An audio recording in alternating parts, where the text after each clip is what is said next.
मध्य प्रदेश में बजट सत्र 2025-26 को लेकर आज से विधानसभा शुरू हुई है और आपको बताएं 10 मार्च 2025 से 24 मार्च 2025 तक यह सत्र चलने वाला है। आपको बताएं मध्य प्रदेश की डॉक्टर मोहन सरकार ने लगातार जो विकास के कार्य किए हैं उसे इस सत्र में और आगे बढ़ाने की प्रक्रिया में लिया गया है। इस सत्र में जो कि बजट सत्र कहा जाता है, इसमें गरीब कल्याण, किसान और युवाओं को लेकर विशेष हो सकती है बड़ी खुशियों की लहर वाली बात। विधानसभा के इस सत्र में विशेष तौर पर इन 4 मुद्दों पर बात करेगी। हालांकि मध्य प्रदेश में नेता प्रतिपक्ष उमंग सिंगार सीधे तौर पर अपने विधायकों के साथ यह भी कह रहे हैं कि अभी तक जिन महिलाओं और बहनों को लाडली बहना के नाम से पैसा देने का वादा किया वह क्यों पूरा नहीं किया है, और इन सब को लेकर वह विधानसभा का घेराव से लेकर लगातार विरोध प्रदर्शन भी कर रहे हैं और लगातार विधानसभा को घेरने की बात भी सामने आ रही है। महू में जो घटना हुई है उसकी हम निंदा करते हैं और सरकार को संज्ञान लेना चाहिए और कानून को हाथ में लेने का काम जिनने भी किया उनके खिलाफ सख्त कार्रवाई होना चाहिए, जिससे कि इस तरह के गुंडा एलिमेंट के खिलाफ एक वातावरण बने, एक डर बने और ऐसे गुंडा एलिमेंट पनप न पाए। कमलनाथ जी की सरकार में मैं आप लोगों को बताना चाहता हूं कि इस तरह के जो गुंडा सोच वाले लोग पूरे मध्य प्रदेश को छोड़ के भागने लग गए थे। कांग्रेस की वृत्ति बन गई है सदन को चलने नहीं देना। मध्य प्रदेश के विकास में अगर कोई रोड़ा बन रहा तो कांग्रेस बन रही। कांग्रेस को समसामयिक विषय में, मध्य प्रदेश के विकास के विषय में सदन में बैठना चाहिए, बहस करना चाहिए। कांग्रेस तो वो कर नहीं रही है और हंगामा करने का, काली पट्टी लगाने का उनका काम शुरू हो गया और वो शुरुआत कर रहे हैं। कांग्रेस में तो ईश्वर से प्रार्थना करता हूँ उनको सद्बुद्धि दे। देश का मान और सम्मान बढ़ने के बाद यदि उत्साह मनाया जाता है और कोई तत्व या कोई व्यक्ति इसमें खलल डालता है तो ये बर्दाश्त नहीं किया जाएगा। सख्त कार्रवाई हुई है और सख्त कार्रवाई होगी और कोई ऐसी घटना ना कर पाए ये भी सुनिश्चित किया जाएगा। बताना चाहता हूँ कि जो भी लॉ एंड ऑर्डर को हाथ में लेगा, जो भी कानून के साथ खिलवाड़ करेगा, उनके खिलाफ सख्त कार्रवाई होना चाहिए और सरकार ने इस पे ध्यान देना चाहिए। और कल जो इंडिया ने शानदार जो विजयश्री प्राप्त की है और आईसीसी चैंपियन ट्रॉफी जो जीती है, चैंपियन जो बनी है, उसकी बधाई हमारी इंडियन क्रिकेट टीम को, पूरे भारतवासियों को हमारी बधाई। मुख्य रूप से कान नदी को डाइवर्ट करके और उसका पानी पीने योग्य लाना जो सिपला में मिलता था उसको हमने पूरा डाइवर्ट कर दिया है। उज्जैन के सभी मंदिरों का जीर्णोद्धार करके और उज्जैन में लगभग 35 किलोमीटर सिपरा जी के आगे पीछे दो तरफ घाटों का निर्माण करना और हर घाट को राम घाट बना करके और हर घाट में अच्छी से अच्छी सियास्त में आने वाले यात्रियों को अच्छी से अच्छी सुविधा उपलब्ध कराने का हम सबका लक्ष्य रहेगा और हम उस पवित्र कार्य में लग गए। धन्यवाद। जो है वो कम होती जा रही है और विपक्ष जो सरकार जो है वो जवाब देने में पीछे भाग रही है। सरकार कभी भी जवाब देने से पीछे नहीं हट रही है और जब भी आवश्यक होगा और हमारे अध्यक्ष जी चाहते हैं और उन्होंने पर्याप्त समय राज्यपाल के अभिभाषण के धन्यवाद का वो बजट के लिए दिया है और मुझे नहीं लगता है कि जो कार्य योजना बनी है वह कार्य योजना अपने आप में संपूर्ण है और जो चिंतन की आवश्यकता है वह पूरा चिंतन विधानसभा में होगा। जयवर्धन सिंह कह रहे हैं कि साल भर का आप प्लानिंग करते हो, केवल 9 दिन में आप बैठक समाप्त कर देते हो, ये कौन सी प्लानिंग है आपकी? योजना पिछले 2 माह में बनी है। बजट जो बना है जनता जनार्दन के सारे सुझावों को लेकर के, उद्योगपतियों के, सलाहकारों के और विभिन्न अर्थशास्त्रियों के सुझावों के साथ में मध्य प्रदेश का नया बजट बना है जो आप परसों देखेंगे कि मध्य प्रदेश विकास की गति के अंदर बहुत तेज़ी से आगे चल रहा है। चर्चा के लिए समय 9 दिन का भी बड़ा पर्याप्त होता है। चर्चा तो एक लाइन की होती है कि जिसके माध्यम से बात की जा सकती है, क्योंकि जो बजट है यह एक राज्य की आर्थिक स्थिति को दिखाता है और विकास की नई संभावनाओं को बताता है। तो मुझे लगता है कि बजट के आने वाले दिनों के अंदर आप देखेंगे कि कितनी सार्थक बहस इसके ऊपर होती है। ठीक सर। और आसाराम अभी उज्जैन में है, क्या कहेंगे आप? धार्मिक नगरी में एक अपराधी आसाराम पेरवल पे आए हैं और अपने पाप धो रहे हैं। हो सकता है कि आसाराम जी अगर वहाँ आए तो सबको अधिकार है, स्वतंत्रता है, आसाराम जी को स्वतंत्रता, ठीक है। क्यों उनकी इजाजत थोड़ी, स्वतंत्रता है उनको। और आसाराम जी वाला विषय नहीं, उनको स्वतंत्रता है, आसाराम जी को स्वतंत्रता है। ईश्वर भक्ति करने की पेरवल पे है तो ईश्वर की भक्ति करना चाहिए। ईश्वर की भक्ति कर रहे हैं, भक्ति करना चाहिए। भक्ति का माध्यम कुछ भी हो सकता है।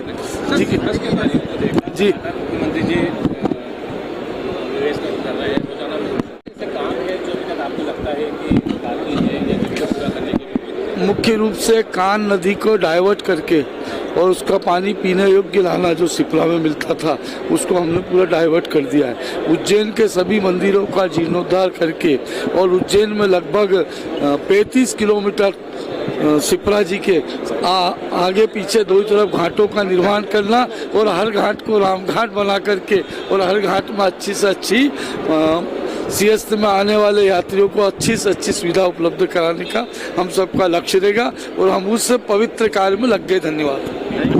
कांग्रेस के पास में इन आरोपों के अलावा और क्योंकि उनकी अपनी नीति रही है कि सिर्फ घोषणाएं करते रहो, बातें करते रहो और इम्प्लीमेंट मत करो, तो वो ऐसा मानती है। परंतु भाजपा का, मध्य प्रदेश की भारतीय जनता पार्टी का इतिहास है, जिस तरीके से सिंचाई की सुविधा बढ़ी, जिस तरीके से ऊर्जा का उत्पादन बढ़ा है, जिस तरीके से नवकरणीय ऊर्जा के अंदर आज हम देश के अंदर अग्रणी राज्यों में आ रहे हैं। इंदौर जैसा स्वच्छ नगर बना करके स्वच्छता अभियान में हम लोग लगातार 7 बार का अवार्ड जब हम प्राप्त करते हैं तो यह उपलब्धि अपने आप में है।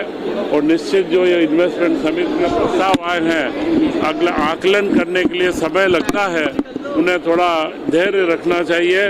और देखिए, अगला समय मध्य प्रदेश का है और मध्य प्रदेश उद्योग के क्षेत्र में मुख्यमंत्री डॉक्टर मोहन यादव जी के नेतृत्व में देश के अग्रणी राज्यों के अंदर अपना स्थान बनाएगा। सर, 9 दिन का सत्र है। जयवर्धन सिंह ने कहा है कि 9 दिन की सत्रावधि में पूरे साल भर की प्लानिंग कैसे कर पाओगे आप? सत्रावधि लगातार छोटी होती जा रही है। देखिए, साल भर की प्लानिंग तो बजट सेशन में हो जाती है और बजट कोई 9 दिन में नहीं बनता है। बजट की तो बड़ी लंबी प्रक्रिया होती है और उसमें महीनों लगते हैं और सारे विभाग के छोटे से लेकर बड़े अधिकारी तक, कनिष्ठ से लेकर वरिष्ठ अधिकारी तक अपने अपने विभाग का बजट तैयार करते हैं। ये 9 दिन तो केवल उसको स्वीकृति के लिए होता है। वैसे सत्र अगर आप देखें, चाहे वो सत्र 9 दिन का रहा हो और चाहे 90 दिन का रहा हो, कभी भी बजट सेशन जो होता है उसको पास करने के लिए 3 दिन या 4 दिन ही पर्याप्त होते हैं। तो बजट तो पास हो जाएगा। हाँ, ये बात अलग है कि सत्र की अवधि इस बार होली के कारण कुछ बीच में क्योंकि छुट्टियां ज़्यादा पड़ रही हैं तो दिन घट रहे हैं, वरना टाइम की अवधि अगर देखेंगे तो 10 तारीख से प्रारंभ होकर माह के अंत तक चल रही है। अवधि तो बड़ी है लेकिन बैठकें इसलिए कम हो गई हैं क्योंकि बीच में होली की भी छुट्टियां आ गई हैं। किसान कांग्रेस जो है बड़ा प्रदर्शन कर रही है राजधानी भोपाल में, कारण है कि वो किसानों को सौरभ शर्मा वाला कांड हो गया। इन ऐसे तमाम मुद्दों को लेकर विपक्ष जो है पूरे बजट सत्र में सरकार को घेरेगा, क्या लग रहा है? विपक्ष का काम रचनात्मक विरोध करना होता है। रहा सवाल कोई घोटाले, उनके लिए जांच एजेंसियां हैं, न्यायालय हैं, कानून और प्रक्रिया अपना काम करती है। बड़े से बड़े घोटालों में आपने देखा कि लोग जेल गए, जो दोषी होगा वो जेल जाएगा। कांग्रेस कोई अच्छी बात जानकारी है तो शेयर करे, हो सकता है उनमें वो भी लोग इन्वॉल्व रहे। नेता प्रतिपक्ष उमंग सिंह ने तो तमाम जो सौरभ शर्मा के मामले को लेकर बात पहले उमंग सिंगार अपना मुख दर्पण में देख लें, फिर आरोप लगाएं। अभी आज तक कभी भी मध्य प्रदेश के विधानसभा में बजट सत्र इतना कभी छोटा नहीं हुआ है। मुझे मालूम है, मैं 1993 से एमएलए हूं, मैं 6ठी बार का विधायक हूं। मैं विधानसभा की कार्रवाई को बहुत अच्छे से समझता हूं और जानता हूं। कार्यवाहक नेता प्रतिपक्ष भी रहा हूं। ये जो केवल 9 दिन का जो बजट सत्र है, ये मैं समझता हूं कि मध्य प्रदेश की जनता का दुर्भाग्य है और सरकार कहीं न कहीं डरी हुई है। सरकार को ये लगता है कि हमने विधानसभा और लोकसभा के चुनाव में मध्य प्रदेश की जनता से जो वादे किए वो वादों की खिलाफी नहीं हो जाए। और सरकार की वित्तीय स्थिति पूरी तरह से चरमरा गई है। लगभग 4 लाख करोड़ से अधिक का कर्ज हो जा चुका है और उसके बाद इसी वित्तीय वर्ष में 50,000 करोड़ कर्ज ले चुकी है। जो कर्ज जो हुआ है, मध्य प्रदेश की सरकार ने हमको कर्जवासी जो बना दिया है, उनकी किस्तों की और जो किस्तें भरने के लिए ही काफी पैसा देना पड़ रहा है। तो पूरी तरह से भाजपा की सरकार पूरी तरह से भटकी है, ये खिलवाड़ कर रही है। विधायकों को भी जो आज जैसे जिस तरह से माननीय राज्यपाल जी ने अभिभाषण पढ़ा, आज हाउस स्थगित हो गया। 2 दिन 11 और 13 तारीख को चर्चा होगी अभिभाषण पे, उसके बाद बजट आएगा, बजट के बाद हाउस छूट जाएगा, बजट पे 2-3 दिन की चर्चा चलेगी, फिर अनुदान मांगों पर चर्चा होती थी।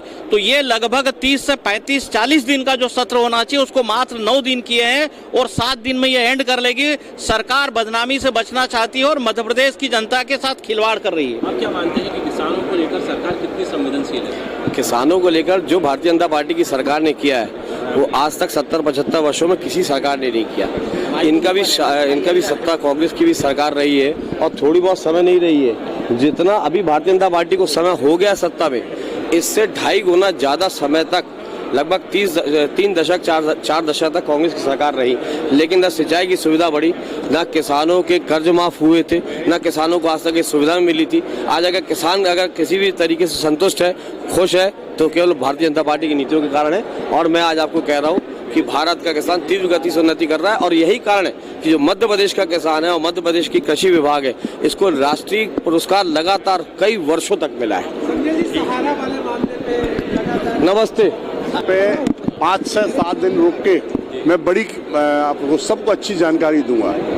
और हमारी जो पॉलिसी बन रही है बस उसकी देरी है। पॉलिसी 1-2 विभाग से एनओसी आना है, जैसे ही आएगी तो हम उस पर बड़ी जो गौशाला की बात कर रहे हैं वो इसी साल हम शुरू करें, कम से कम 10 अभी शुरू कर रहे हैं। और मेरा प्रयास ये होगा कि बरसात के पहले उन जिलों में आपको गौ माता सड़क पर ना दिखे।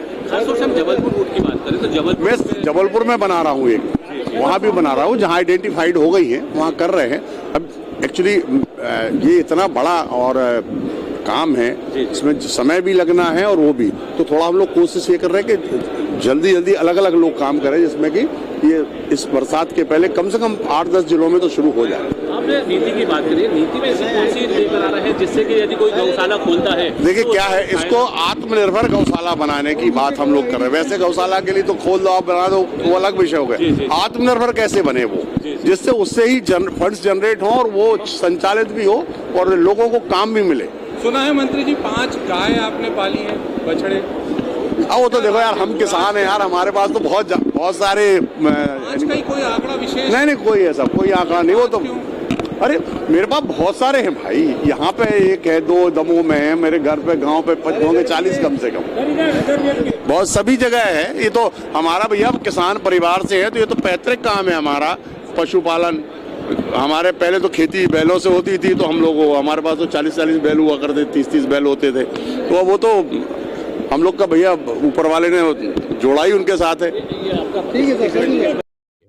अब इन दिनों में विधानसभा के इस सत्र में आखिर क्या होगा, यह तो आने वाला वक्त ही बताएगा। तहलका भारत के लिए भोपाल से अमरीश शर्मा।